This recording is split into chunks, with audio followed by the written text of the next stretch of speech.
Hello guys, नमस्ते है सबैजनालाई।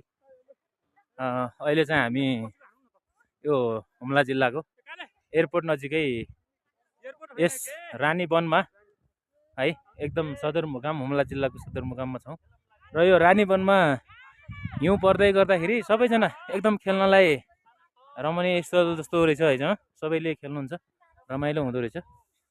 हामी यहाँ आएका छौँ है। तपाईँहरू पनि आउँदा भिजिट गर्दा हुन्छ हिउँ पर्दाखेरि। यो चाहिँ रानीवन भन्दो रहेछ है यसलाई। अनि रानीवनको नजिकै चाहिँ हामी खेल्ने उसमा छौँ है। हामी आइरहेछौँ यो रानीवन स्पेसल है। ल गाइज, यहाँ यति यो लखटा लहर पनि छ है। लखटा लहर पनि छ हिउँमा है।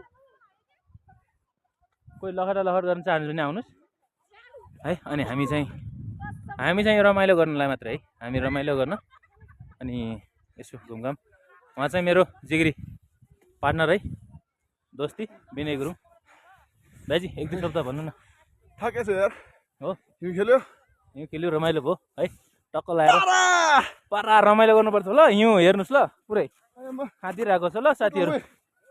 यो हाम्रो रानीवन स्पेसल है।